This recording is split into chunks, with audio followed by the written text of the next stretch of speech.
Yo, what's good? What's good? What's good? What's good? It's your man, 100 Grand Ross with The Rock Never Stops. Yo, the Detroit Pistons are back. We're back. We're back. And we back. We got the Phoenix Suns tonight. And if I'm honest with you, I think I'm always saying that for some reason. If I'm honest with you, I'm going to be honest with you. I'm going to keep it a band. I'm going to keep it 100 with you. That's just what I do. Uh, this is going to be a tough game. This is going to be a tough game. We have our starters back. We got Duran back. We got Stu back. We got Tobias back. We got Cade back. What does that mean for the rest of the depth chart? And I think it's going to tell us a lot about what JB Bickerstaff and Trajan Langdon think about this roster's makeup and who is in the rotation and who is not. Who is situated where? Do we see Isaiah Stewart stay in that starting power forward position? Do we see Tobias Harris get moved to the bench? Do we see do we see I don't know, Jaden Ivey slide up into that starting lineup? We have a whole lot to talk about today. But before we do, because this is an interactive chat, it's going to be me and you. Please smash that like button for me. Remember, it's a small thing for you, but a big thing for the channel. And hit subscribe and the bell for notifications. Truly appreciate all the love and support. Really do. Really do. Um, this is this is fun. This is fun. If I'm honest with you, this is something that is exciting to think about, to play with. What is the trajectory of these Detroit Pistons? I don't think any of us saw number one seed in the Eastern Conference. And that's kind of the beauty of the game. These things have to play out. And one of the phrases that I say all the time is that no one has ever had to be perfect to be great. This team is not perfect. Far from it. And yet, we're still the number one seed in the Eastern Conference. Still the second best record in the league. We've had multiple guys step up, play big, step into bigger roles, show that they're ready for more action. They're ready for more responsibility. They're ready for more of the big show. And that's guys like Dennis Jenkins, Javante Green, Paul Reed. And if I'm honest with you, I don't even know if these guys look as good in another system, in another culture, because this is a team that truly does rely upon their best attributes. I did a video before. I've done a few leading up to it about who I believe was the best defender on the Detroit Pistons, and that was Javante Green. If you want to hear the whole argument behind it, go watch that video. It's a dope video. I'll try to remember to put it in the description box. But it's to say that this team, we are fundamentally, foundationally founded on defense as a principle and playing together. And these guys do so in spades. They're team players, they're selfless, they're dogs, meaning they have a certain level of intensity to compete on every single possession. They don't take possessions off. They love to compete, and they will go until they are spent and can't go no more. And defense is fundamental for all of them. I'm still speaking about Dennis Jenkins, Javante Green, and Paul Reed. These guys have brought so much to these Detroit Pistons. We would not be the number one seeded team in the Eastern Conference if not for these guys. And yet, with the return of the starters, we then have to say, okay, well, then what happens to these guys? And that's a part of the discussion today. Now, I have repeatedly said that I believe that the Detroit Pistons are destined to start Isaiah Stewart at the power forward position. He's been getting groomed into that position uh, probably from the offseason into this season, working on that jump shot, working on that 3-point shot to be more specific, and being more fluid and natural in taking those open shots. And he has looked all the better for it. He also mixes up his interior dominance, as we saw against the Chicago Bulls and the far bigger Nikola Vucevic. 6'7" Isaiah Stewart was able to just put him under the rim and make him look small. And Vucevic is 6'11", 260 pounds. And yet Isaiah Stewart was the bigger man. Isaiah Stewart has so many different attributes that we love to talk about, that we love to shower him praises for. Um, but more than anything, I would love to give a shout out to his work ethic and just developing his game to get to this level. And the fact that he's the heart and soul of this team. He truly is the heart and the soul of this team. He is what Detroit basketball in this rendition of it, the culture of this team is built around. If we don't have Isaiah Stewart, we don't have Detroit basketball. We have talent. We have guys who might play hard. We don't have Detroit basketball. And I think that that's the difference. Many teams lack the guy who's that heartbeat, who's that thing that keeps them going, right? Golden State Warriors with Draymond Green. Shoot, I can point to the Phoenix Suns who we're going to face tonight with Dylan Brooks. I did a video a long time ago about the superstar defender. Talk about superstars in terms of offensive players, but we don't always talk about the defensive players who truly are superstars who are transformative for their teams. As long as this guy is on your team, you will be top 10 defense. You will be a playoff team. And people don't always value that as much as the guy who offensively can carry you. And no matter what, you're going to be an elite offense in some way, shape, or form. You're going to get into the playoffs. All that's to say is Isaiah Stewart. I want to see if he's in the starting lineup. Now, I know JB Bickerstaff has a predisposition towards staying with his veterans. He just does. And he really kind of embodies that consistency, making sure that there's the regularity, understanding of roles and responsibilities. So there's a good chance that he stays with his beginning of the season lineups. There's a chance. I also make this statement many times. Not just that you don't have to be perfect to be great, but that there are also many paths that lead to success. Many paths. And when we think about what that means, is we have to recognize that there are many ways in which we can find how to succeed in this world. And JB Bickerstaff, so many times, look, I have sung his praises, and at the same time, I have offered many alternative routes to this team finding success. And JB Bickerstaff many times makes me look like I don't know what I'm talking about. But I say many times like he just chose another route. And we just happen to have the talent and the depth and the culture and the team identity that is able to make it work in different ways. And I appreciate that. I appreciate that JB Bickerstaff figures out his own way because he should. He's the one that's there every single day. I often have to critique people who are so quick to criticize coaches. I have a background in coaching, I would say professionally, because I got paid. I paid my bills from it. Um, but there are so many things that take place behind the scenes in terms of coaching that many times people have absolutely no awareness of. Don't even consider it. As a coach, you're not just in tune with your guys and their health, if they're getting the plays, if they're building continuity, their performance, what they're working on, um, maybe their contract situation, trying to play for that next deal. All these things are all on court dynamics. But then there's things that are off court dynamics. You got guys who deal with real life, deal with death in the family, children, health needs, schools, moving, getting settled in, uh, have partners, right, who they are caring for, figuring out how to do married life or a relationship, figuring out how to manage family and those responsibilities and wanting to support them and show up for them. There are so many things that take place behind the scenes that coaches, if you're really invested, you're going to be highly attuned to.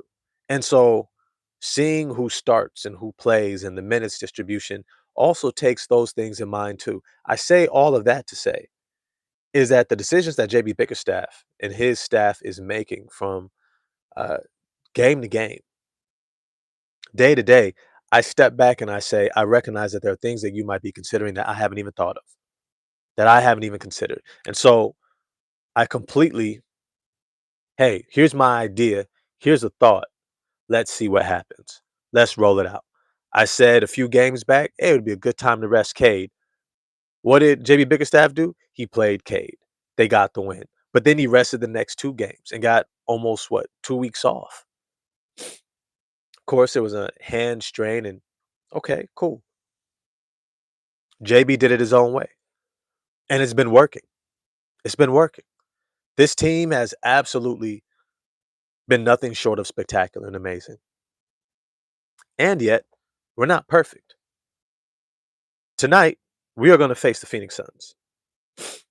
And these Phoenix Suns will be a challenge. I do not anticipate at all that they are going to be a walk in the park. Dylan Brooks is much like Isaiah Stewart. He is the instigator. He's the initiator of physicality, toughness, and defense. And his team follows suit. Much in the way that Cade Cunningham follows suit behind Isaiah Stewart. The toughness, the physicality, playing with that edge. Not to say he didn't have it before Stu, but there's something about having that guy in front of you kind of pave the way and you kind of just follow. Devin Booker also follows suit behind Dylan Brooks. Now, here's the difference.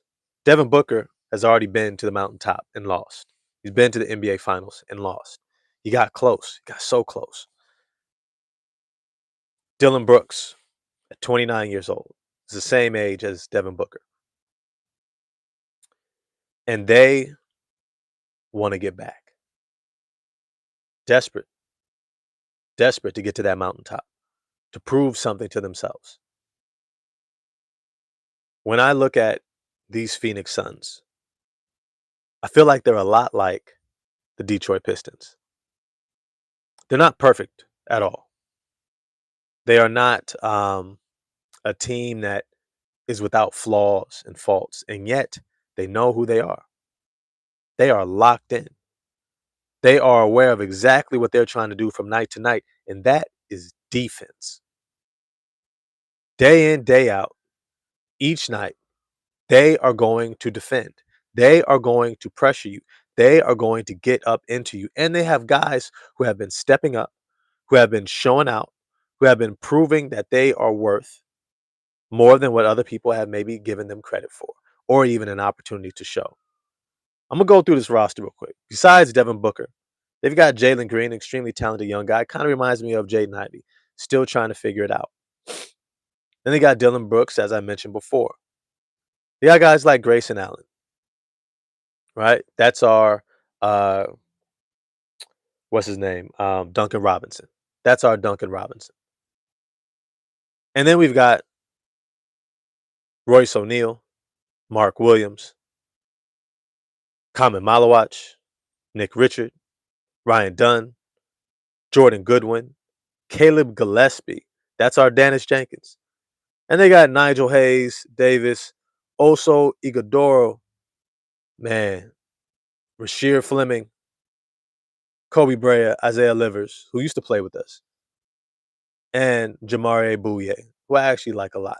I know some of these guys might be more deep diving and like, who the hell is that? But I'm about to tell you, these are dogs. These are competitors. These are guys who are going to come and bring every bit of intensity, defense, focus to tonight's game. I have no doubt about that. One, they're going to be up for this game because they're facing the number 1 seed in the Eastern Conference. So every team should just about be up to play the Detroit Pistons. They're also up because Devin Booker is from where? Detroit. So he's always got something to prove when he steps into the building. Now, we've all heard the trade rumors, people saying we want Devin Booker. It's probably not going to happen. Phoenix has their star in Devin Booker, and they are committed to him, as they should be. As they should be. They cashed him out. He just got a new deal, making $53 million, $57 million, 61, 64, and then $69 million. Damn, by 29, 30, by 2029, 2030 season. That's 30, 31, 32, 33, 34. Time he's 34 years old, he's going to be making $70 million. Kudos to him. Shout out to him. Shout out to Phoenix. They've got their guy to build around. And we've got our guy. We've got Cade Cunningham. And one of the things that we are going to have to do in this game, we are going to have to play with a level of maturity that sometimes we've struggled with because he's going to have Dylan Brooks on his ass. And Dylan Brooks, man, if there's one dude that is going to just piss you off, frustrate you, get under your skin, it's going to be Dylan Brooks. That's just how he plays. That's just how he plays. You know, a question I have for the chat is what is a key matchup that you are going to be paying attention to in this game? What is a key matchup for you? Is it Dylan Brooks versus Cade Cunningham, Asar Thompson versus Devin Booker, or one that I was paying attention to? Jalen Duren versus Mark Williams. Mark Williams is 24 years old. He's actually in a contract year. It doesn't show that he's extended. I remember he had the knee issues in Charlotte, traded to Phoenix. He was going to get traded to the Lakers, but the Lakers reneged on the trade, and he ended up in Phoenix. Now, here's the thing.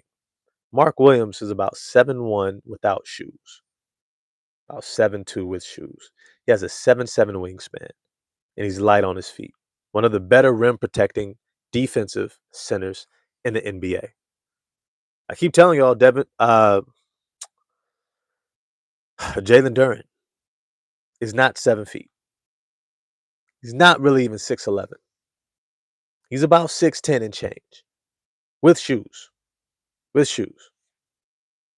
He's physical. He's strong. He has every skill that you could want. Passing, shooting, dribbling. I mean, we could want more range, but he knocks down free throws. He can finish around the rim. But imposing his will night in and night out, being that dominant force, is something that we've only seen sporadically. It's only something that we've seen in spurts. Has a good game here, an okay game there. In fact, I would say he strings together more okay, solid to good games than he does great games, big games, spectacular games. Now, Jalen Duren is also in a contract year. And he's also betting on himself right now, which is a real thing. Betting on you being able to get the contract that you want. He probably could have gotten re-signed over the offseason. And he's looking to get that Alperen Şengün money.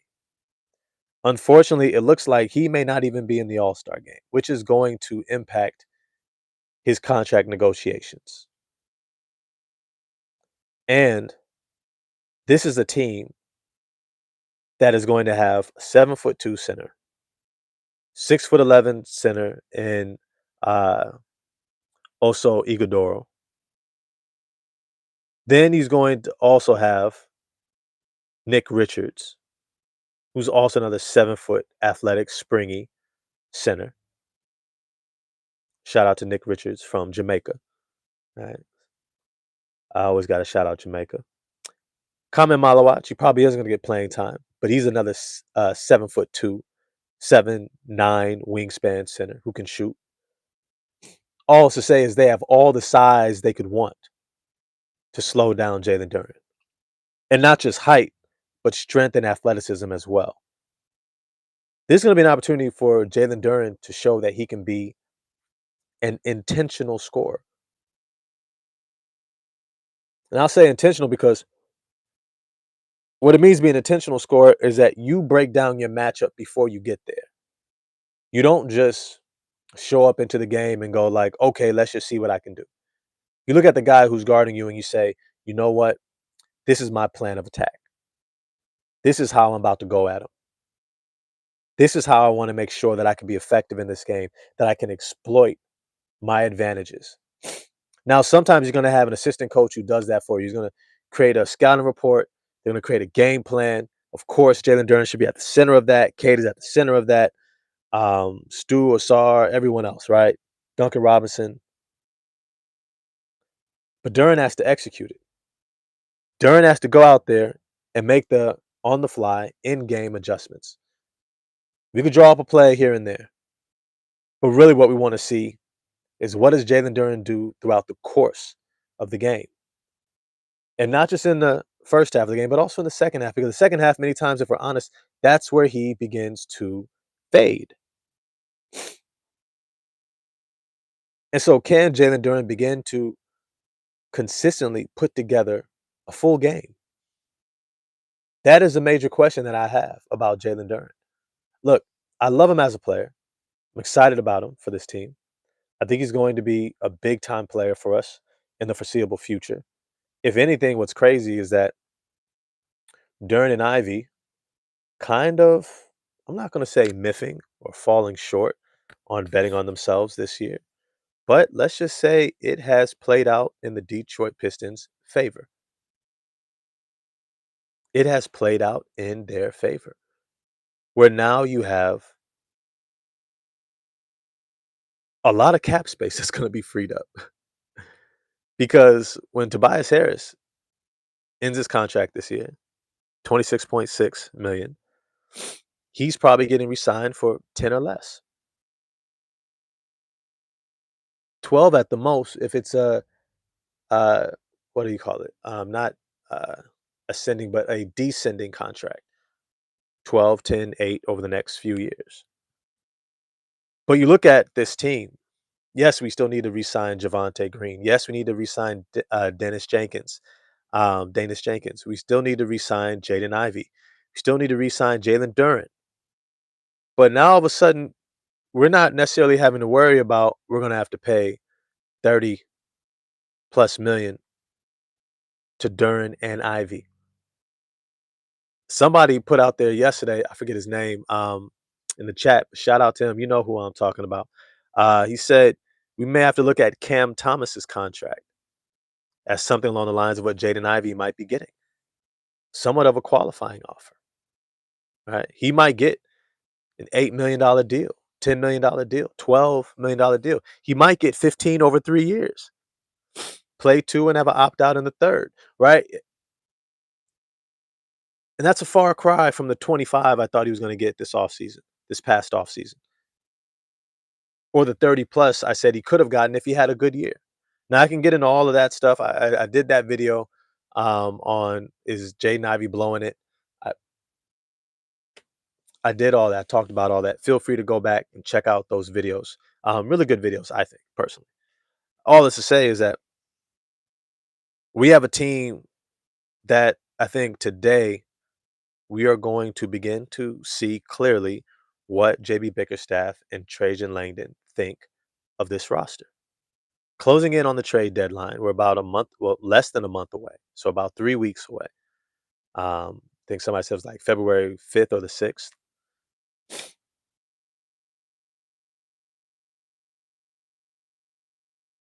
What do they really think about the players that they have on this team? What does Trajan Langdon really think about Jaden Ivey? What does JB Bickerstaff really think about Dennis Jenkins, Isaiah Stewart, Tobias Harris, Paul Reed? I think we know what he thinks about Javante, Karis LeVert, Duncan Robinson, right? It will be a damn shame if Duncan Robinson is able to hold on to that starting shooting guard position for the entire year. If he does, that is a testament to how they see Jaden Ivey right now. Yeah, remember, Duncan Robinson has a non-guaranteed deal after this year for the next 2 years. We got a 3-year deal. The next 2 years are non-guaranteed. Jaden Ivey was supposed to be starting to open this year. We get it, the knee injury. Since his return, he has not been able to overcome Duncan Robinson. Now, I think a lot of us have also been saying, look, they just need to see what they got in him and play him. But at the same time, and I agree that that was the route that I thought they should have taken. Even if he's only getting low 20s, minutes per game, and then you come in with Duncan Robinson behind him, sure. If Doug Robinson is playing better, close out with them. But at the same time, I can't be so sure that Duncan Robinson is not benefiting from playing alongside Cade and Duran and having that spacing in a way that Jaden Ivey would be able to benefit too. But when you look at the last game, where I think it was Duncan Robinson shot like hit 6 threes. Jaden Ivey missed all five. So and they were good wide open looks. And no Cade was on the court. No Duran was on the court. So as to say, I think clearly at this point, Duncan Robinson has been outplaying Jaden Ivey, even if Jaden Ivey's defense has been far better. Now, let me see in the chat. Damon Smith, what's good, man? Salute, brother. It's good to see you in the chat. Looks like Ivy lost a step. He's struggling to get by guys and settling for threes. And that is very true. That is 100% what he's doing. And I wouldn't say that he's settling for threes. I actually don't mind his 3-point shooting. He's taking good looks. He's just not knocking them down. But I'll say this, that Jaden Ivey is struggling to get by guys. And who knows in the long term, it may work out for his benefit because he's learning that in-between game, that mid-range game. And he's making some tough shots. He's making tough shots. But he has to know he's not doing himself any favors every single time that he's on a fast break and he lays the ball up or gets it blocked from behind and doesn't explode down the court and dunk the ball. Because that's the Jaden Ivey that we know. That's the Jaden Ivey that we are talking about being the number 2 for Cade Cunningham on a championship contending team. Jaden Ivey is going to be interesting in this game because I'm sure JB Bigstaff wants to find minutes for Karis LeVert. He wants to find minutes for Jaden Ivey, which is kind of hard to hold. He's finding minutes for Jaden Ivey off the bench. That means you're not outplaying Dennis Jenkins. You're not outplaying Isaiah Stewart or Tobias Harris or Paul Reed or Ron Holland. You're not outplaying any of these guys. You're not outplaying Javonte Green. So we got to find minutes for you off the bench. We have to look at, okay, Jaden Ivey, Karis LeVert, Marcus Sasser. That's kind of the, let's see which one gets it going. That's the discussion. And it's a damn shame that that's the discussion. Because that's not what it should be at this point. Jaden Ivey should have already proven he's him. Should have already proven it. And he shouldn't have come back, I keep saying, until he was ready to do just that. I said before, I believe if Jaden Ivey had signed an extension this past offseason, the Pistons would not have allowed him to come back until he was ready to start. Mark Flood was good in the chat. He needs more time. Ivy, it takes a full year to recover from that injury. I say be careful. I agree. And I agree that it takes a full year to really get back from severe lower body injuries, especially in the NBA, especially in a sport where you're moving so dynamically. I totally get that. And if you're going to bet on yourself, if you are going to bet on yourself to try to get a bigger deal, you need to be very intentional about that. Coming off of this type of an injury, I think we all knew he had more than enough time, but I think he kind of overworked himself. If I had to guess, just mere conjecture, I think he overworked himself. I think he was fighting to come back for the playoffs, um, fell just short, and thought, hey, you know, I'll hit the ground running for this offseason. Didn't let his body rest, and then ended up overworking himself and ended up with the injury to his knee. Ooh, the big fame in the chat. He says it looks like Ivy lost more than his step. He doesn't seem to have that dog in him like he used to. Damn. Damn. Is that true? I think defensively, I see that competitor. Offensively, you might be onto something. When I watch Marcus Sasser out there, when I watch Dennis Jenkins, when I watch Paul Reed, Isaiah Stewart, when I watch these guys, Ron Holland, on both ends of the court, on offense as well, they play with that dog in them that they're trying to prove something to themselves, to others, right? They're trying to make statements out there. When I see Ivy floating and trying to fit in, trying not to make a mistake or stand out or disrupt anything. I might have to agree with that statement that I don't see the dog in Ivy on the offensive end anymore because that's the Ivy I knew. That's the Ivy who was hitting game winners against the Sacramento Kings, against the Toronto Raptors last season. I don't know. I don't know. Speaking of I don't know, I got 26 people in the chat, only 12 likes. I don't know why you haven't smashed the like button yet. Remember, it's a small thing for you, a big thing for the channel. If you could do me the favor, smash the like button for me. Just press a little button. Makes a big difference. Appreciate all the love and support. Definitely please hit subscribe and the bell for notifications. Really does make a difference. And consider becoming a member in 2026. Really helps with the ongoing production and consistency of the channel. Appreciate this community. We're hella dope. I love y'all in the chat. All right. You see, Zion Caesar says, or Zion Cesar says, can't forget that it can take a while for that explosiveness to come back after traumatic injury. Like, I completely agree. He needs more time. Yep, be careful. Just before his injury last year, he was balling. He sure was. Up front was good. What percentage chance do you think Ivy is gone by the deadline? I say 65. I say 35. I say 35. Right now, who would want Ivy? Tell me what team out there is saying, I want Jaden Ivy. I want to bring in a guy who has not proven his value yet, but is in a contract year who I'm going to have to pay.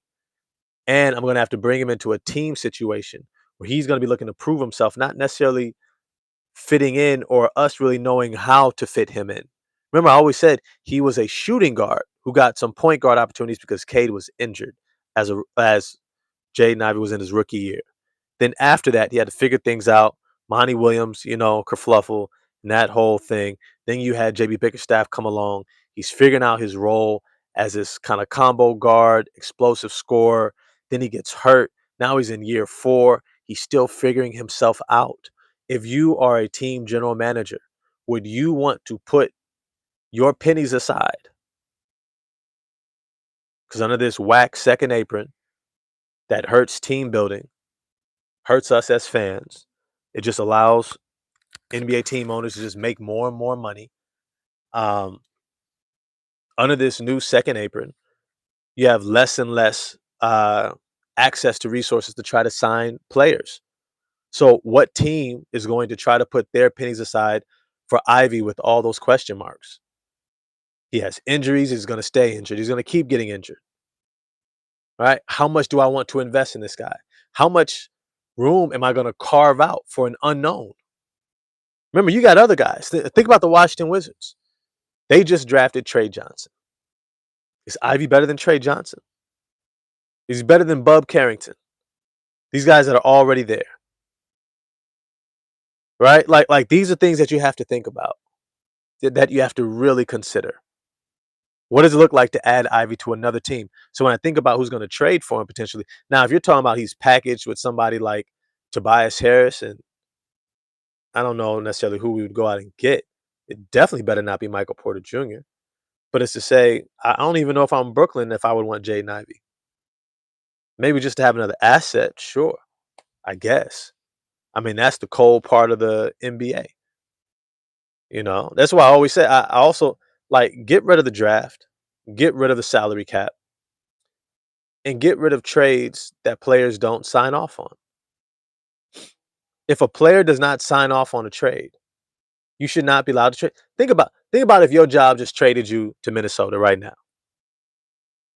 I know it seems like nothing, right? Because we got so accustomed to it, right? But we've been accustomed to a lot of things, right? The U.S. we were accustomed to Jim Crow South. Now we look back at it and be like, that was messed up, right? We got accustomed to mass incarceration. Now we look back and like that was kind of messed up, right? We got accustomed to a lot of things. It doesn't make it right. Being able to trade somebody to a team in another state without their signing off, there shouldn't be a no trade clause. It should just be you can't trade a human being without them signing off on it. It just doesn't make sense. But this is also why you end up with players in situations where they're not bought in. You just moved a guy with a whole family to a whole other state. Like these are things we gotta like think about as fans. Cause sometimes they be getting us gassed up over stuff that we shouldn't be gassed up on. Trading a random player now has to uproot his entire family. And he didn't sign off on it. He didn't say okay. Right. So these are all things that I've been thinking about. Shit, imagine getting traded to another country. Facts, 24K mines. Facts. Facts. Yeah, we were accustomed to a presidential president. Ooh, that's a whole can of worms there. That's a whole can of worms. Let me see. Attila the Hun, Detroit. What's good?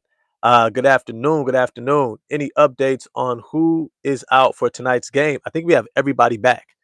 We have everybody back. And when I pulled up the Phoenix Suns, uh, yeah, they should have every key player that they need back. Dylan Brooks is probable. Royce O'Neal is probable.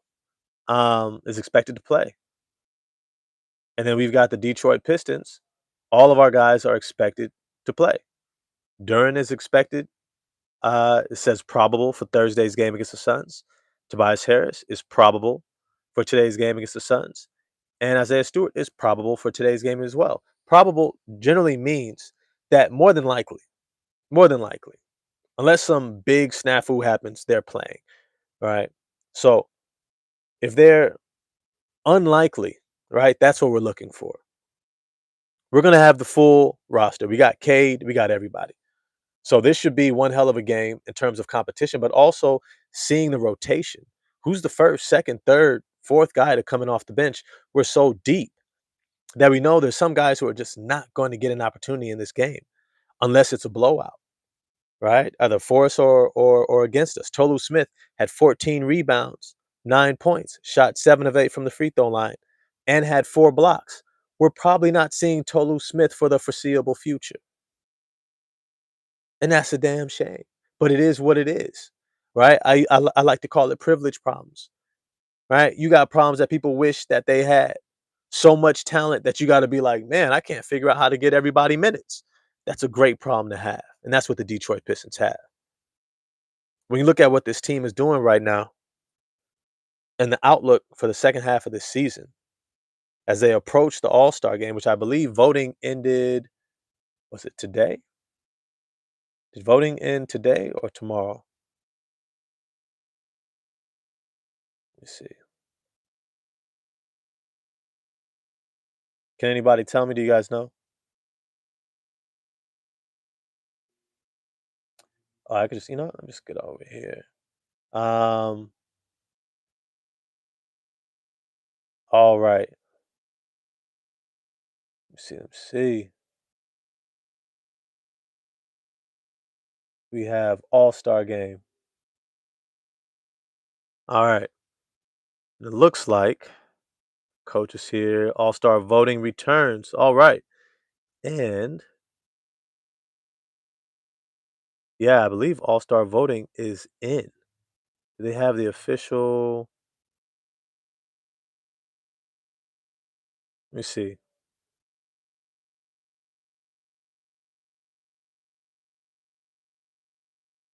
Let me see. In the Eastern Conference, Giannis, Brunson, Maxey, Cade, Donovan Mitchell, Jalen Brown, Karl Anthony Towns, Jalen Johnson. I told y'all, Michael Porter Jr., Pascal Siakam, Brandon Ingram, LaMelo Ball, OG Anunoby, Scotty Barnes, Mikal Bridges, Josh Hart, Joel Embiid. Yep. Dern is not on this list. It's a wrap. And it's crazy because he was having such a great year and he had such potential to get on this list. Let me get to the rest of these statements here. Up front, 51. Ivy gives me Adrian Griffin Jr. vibes. If you know, you know. I know that is a great deep dive. Bruh, bruh, yo. And it'd be a damn shame, bro. It'd be a damn shame, bro. It'd be a damn shame. That's that. I'm gonna be honest with you. That's when you get a little bit too religious, man. You get a little bit too religious. I love studying. That's another part of me. I love to study world religions and philosophy and all that stuff. I read the books and all that stuff, man. And Adrian Griffin, son, I think he just couldn't hack it. If I'm honest, I just didn't think he had that dog in him. That he really loved the game. I think Jaden Ivey loves the game, but he religious in the mug, and I hope he doesn't go that route. I hope he doesn't go that route. He gets so religious that he it just causes a glitch, and he's just like, I'm not going to do basketball anymore. But it is what it is. It's his life. It's his life. There are many paths to success, and he gets to choose his own. But I feel you on that. Let me see, Mark Flood. I can't argue that philosophy. Sacramento is in need of young guard depth.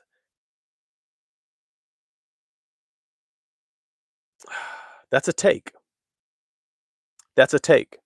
I Let me think about if I agree with that. Sacramento Kings are in need of young guard depth, and they might take a look at Jaden Ivey. I'm assuming that's what you're insinuating. Um, Here's the thing: they drafted Neat Clifford, it's an off guard. They drafted Devin Carter. He's a point guard.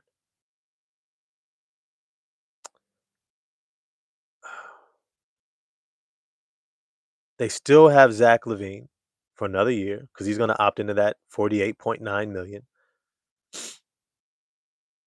Still got DeMar DeRozan, who has a non-guaranteed $25.7 million deal for next season.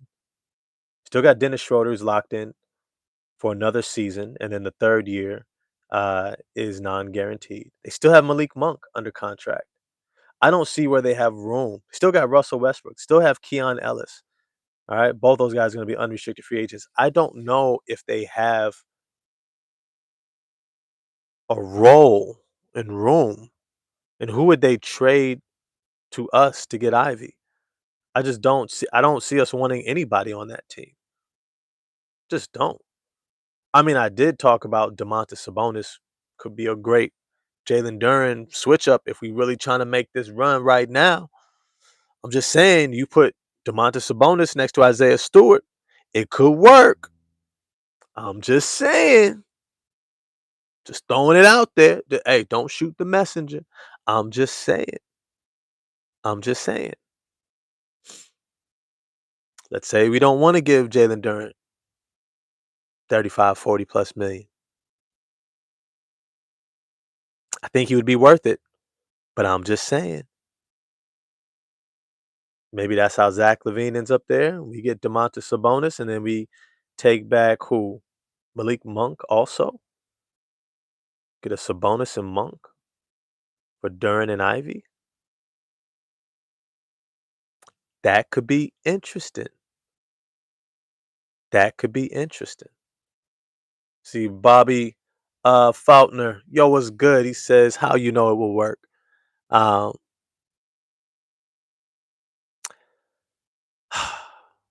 I've seen Domantas Sabonis next to Miles Turner. Miles Turner is a far softer version of Isaiah Stewart. Taller, but softer. Similar play styles, ironically. Um, I'll say Miles Turner is much more of a volume 3-point shooter, but Isaiah Stewart has that ability, and he can take his man off the bounce, get to the rim. It's the shot blocking ability and the ability to guard on the perimeter of Isaiah Stewart that gives me more comfort next to a Domantas Sabonis. But the big thing that I appreciate about Domantas Sabonis is his playmaking. It's his high level playmaking. He is an incredible playmaker. You can run offense through him as an offensive hub, and he would 100% help unlock Cade Cunningham. Dribble handoffs, backdoor cuts, finding him on cuts, swinging the ball around. He's a connector. He makes guys better. I think we see Isaiah Stewart look better. I think we see Duncan Robinson look better. I think we see a lot of guys look better playing around Domantas Sabonis. He would improve our efficiency tremendously, and I don't think we would drop off too much in terms of defense because he rebounds at such a high level. Yes, we do have Jalen Duren from that, but I'm just saying if the Pistons wanted to go another route, consider we are championship contending right now. I thought the window was next year. I still think it's next year and moving forward, but we're here faster than we thought. And so what do? You compete, you play it out. And if Jalen Duren is looking at maybe 35 million, they might say, why not take a chance on Domantas Sabonis, who's 29 years old, is in his prime. He's got 2 more years after this season on his deal. We know he's an all-star level player. We know that Domantas Sabonis, I'm gonna pull up his stats for you real quick. This season is averaging 17, 12, and 3.7 assists. Let's look at his career, what he has averaged. He has averaged, let's see, slide it over. Why is it not sliding over? Okay, here we go. Rebound. Why is it not here we go. Slide over for points. Okay, let me computers playing with me. Quit playing with me. Okay, there we go. So we know that Domantas Sabonis averaged 19 points per game or better. Last 1, 2, 3, 4, 5, 6, 7, 8 seasons in a row. Has been an all-star 4 of those seasons. He was in the MVP conversation. Right now, he is ready 100% to compete for a championship. His skill, let's keep in mind, last season averaged 14 rebounds a game, 13.7, 12.3, 12.3, 12.1, 12.1, 12.0, 12.4 rebounds per game. He's definitely a dog. But let's also slide over to this other part of his game. From the 1920 season in Indiana, he averaged 5 assists, 6.7 assists, 5.2 assists, 5.0 assists, 5.8 assists, 7.3 assists, 8.2 assists, 6.0 assists last season. I'm just saying. I'm just saying. I think Duran has a higher ceiling than Domantas Sabonis, but Domantas Sabonis's floor is crazy high. Now, the only thing that holds me back is that Domantas Sabonis has only played 11 games this season so far. And if I come here to the, let's see, Sacramento Kings injury report, pretty sure Domantas Sabonis is still on the injury report. Injury report. Um, Let me see. As of December 19th, he sidelined for at least 4 to 5 weeks with the knee reported by Mark Stein. So he's been out. I believe so. Let me check games real quick just to make sure. Because I like to make sure that I have my stats straight. I like to make sure I have my stats straight. Sacramento Kings.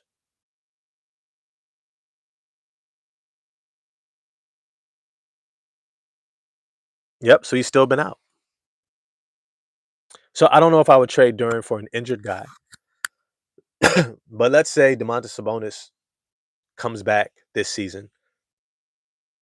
He looks healthy, looks great. Let's say Duran kind of stays on this level of inconsistency. I would entertain trading for Domantas Sabonis. I would entertain it. I love Duran, but I say this all the time. Your window for a championship is not infinite. It's not endless. It is a moment. It is a moment. Got that much time, bro. Got that much time. Ooh. Ooh. Yo, Mr. Pierce, 1026. Look, the reason why I like that trade thought, he says if the Kings decide to sell, I trade to give them Tobias Harris and Karis LeVert for Domantas Sabonis. Yes, Domantas can play the four as well. I'll say this about that. That sometimes when teams are selling, they sell low because they're hitting the restart. And what they really want is just the financial cap flexibility. And so trading for a Tobias Harris and a Karis LeVert gives them a lot of cap flexibility. Getting off a 26 point something million with Tobias Harris. Shoot, they could probably use that trade exemption as well. And you definitely have to throw in some picks. Not as if the Detroit Pistons need those late first round picks, end of the first round picks, even though they can be valuable. I just don't see where we're going to place them. And it would be worth it to get somebody of Domantas Sabonis's talent. When I look at that type of a trade, I could see something like that happening. I really could. I doubt it, but I really could.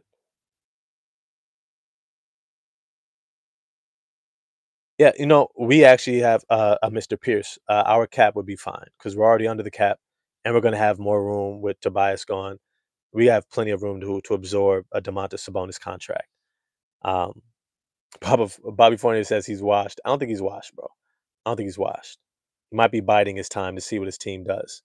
Yo, I got 29 people in the chat. Do me a favor and smash the like button for me. Hit subscribe and the bell for notifications. Remember, it's a small thing for you, but a big thing for the channel. It really does help out with the algorithm and all those different things. And also consider becoming a member in 2026. It really helps with the ongoing sustainability of this community. So I definitely appreciate that love and support. Now, let me say this. Uh, the Detroit Pistons tonight are facing a tough as hell team, a tough as hell team. And we have not exactly blown away the competition in the Western Conference. We have struggled when we've gone out west. And the Phoenix Suns are a Western Conference team that is fighting to get into the playoffs. And they are a team that, if I'm honest with you, could give just about anybody hell. Colin Gillespie has been a revelation for them. They still haven't had Jalen Green for most of the season. They've got a lot of dogs. They have an identity and a culture that allows them to compete night in and night out. They're 7-3 in their last 10. They're currently the number 7 seed, only a half game out from the number 6 seed, 1 game out from the number 5 seed, looking up at the Houston Rockets and Los Angeles Lakers. This is a team that 100% believes they should be in the playoffs. Expect them to bring it tonight. Now, I'm looking forward to watching this game because I want to see the rotations. I want to see what guys look like coming back after a rest. Suns are too soft for us. Not these Dylan Brooks Suns. Not these Dylan Brooks Phoenix Suns. I also am interested in the Asar Thompson Devin Booker matchup. Look, Kawhi Leonard got in our asses too many times. I want to see Asar be able to just put the clamps on somebody like Devin Booker. But here's the thing. Asar, what's funny about Asar Thompson is sometimes I feel like he's in his own world. Like he's one of those aloof kids that he's smart and he's aware and he's really talented, but sometimes it's like, where are you at, bro? Like, are you here with us? Are you here? Are you kind of in your own world doing your own thing? Because sometimes how he plays is like it doesn't always look like he's locked in. Like he's giving the effort, but he's still kind of maybe he's thinking about, a video game he's gonna play later. Maybe he has like the little the kind of internal world that Kevin Garnett used to have. Um, I'm kind of like this where I play games inside of the game with myself to keep me engaged. So I'll be like, all right, let me see if I could just focus on defense and rebounding. Let me see if I could keep my man from getting past half court. Let me see how many steals and deflections I can get. Let me see, uh, if I could shut my guy down, or um, I just want to hit threes. Or you know what? I'm just going to drive left. I'm just going to get to the rack nonstop and see if I could drive left nonstop. Right? Like sometimes I play those games in my mind. I'm there, but I'm someplace else. Sometimes that's the way Asar Thompson seems, and I think it gets him into trouble because how he defends sometimes is, well, I think Bobby Fortner just says it right now. I think Asar tried to do too much on offense. I'm talking about defense right now. Sometimes he takes gambles and he plays with the level of um, not just physicality, but he plays up on his man in a way where it's almost disrespectful. Like you think that these guys suck. And I get it because you're an extremely talented defensive player, but then you bite on little pump fakes. Not little pump fakes. These are guys who are good at pump fakes, but you don't know well enough to just use your length and height. You're already there in position. You've cut them off. And now instead of using your 6'7", 6'8" frame and 7-foot wingspan to just put your hands straight up and maintain verticality, you jump and get caught in the air. And it's like, why, bro? You've done your job. Sometimes the best defenders just do a damn good job 90% of the time and then do an amazing, great job when it's needed the most. Asar, we don't need you to block every shot, bro. We need you to stay out of foul trouble. And in this game, we're going to need you to guard that guy. That guy over there. Him over there, that's you. You got him. You got Devin Booker. Slow him down. If you can slow him down, we can slow this team down. And we should be able to walk through him. And when I say walk through him, yes, I'm talking about boxing. Where you ain't worried about any of the punches. You slipping, you rolling with it. Out here. And you're just coming forward the whole time. Jab to the body work, jab up top, right? Changing levels. And just keep coming. You just keep coming. Looking like Bam Rodriguez out there, just pop, pop, pop, pop, pop, pop, pop, pop, pop, pop. And you eventually just walk them down and you just get them out of there. That's what we should do to the Phoenix Suns. But we're going to have to contain Devin Booker. We're going to have to win the matchup between Mark Williams and Jalen Duren. We're going to have to be a mature team. Cade is going to have to win his matchup against Dylan Brooks. I know he can. He probably will. But it's going to be a hell of a matchup. Because Dylan Brooks ain't conceding shit. That's just the reality. He's not conceding a damn thing. Now, here's the thing. There's also going to be the battle of the supporting cast. I think we have a better supporting cast, for sure. But they're going to be right there. They are going to be right there. Royce O'Neal, Mark Williams, Grayson Allen, Gillespie. Those guys are going to be right there. Also, Iguodala, Ryan Dunn. Those guys are going to be competing right there next to us. They're not going to give us an inch. They are not going to give us an inch. And we can't give them an inch, which means that we have to be consistent. We have to. We have to. Because the last thing we need is a Gillespie, a Grayson Allen going for 20 against us, giving his team hope. It's the last thing we need. So let's lock in. Let's lock in. Yo, appreciate everybody for being on with me for this live. Definitely appreciate all the love and support. Don't forget, if you haven't had an opportunity already, smash the like button for me. It's a little thing for you, but it's a big thing for the channel. So please go ahead and smash the like button. Hit subscribe and the bell for notifications. It makes a big difference when you subscribe and hit that bell so you're notified when I go live. I also post shorts, surveys, questions, stuff like that. And consider becoming a member in 2026.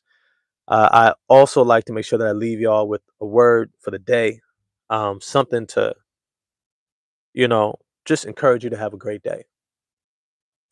Um, I'll say this: when you begin to choose you in your life, when you begin to choose the things that align for you in your life, you are going to see things open up for you in your life that you may not have ever imagined opening up. There's this thing about the brain that whatever it focuses on, it actually increases its awareness of. So if you focus on negative, it's going to increase its awareness of negative. Right? If you focus on the things that bring you joy, peace, excitement for life, your brain is also going to open up for that as well. And that allows you to begin to see more opportunities for that to bring into your life. So today, choose to focus on the things that bring you life, that give you energy. Okay. And allow your world to be shaped by the things that you really want to see in it, not just the things you don't want to see. Okay. With that, live your life to the fullest. Love someone deeply, laugh hard as hell, and have an amazing day. And I'm going to get at y'all tomorrow. Peace.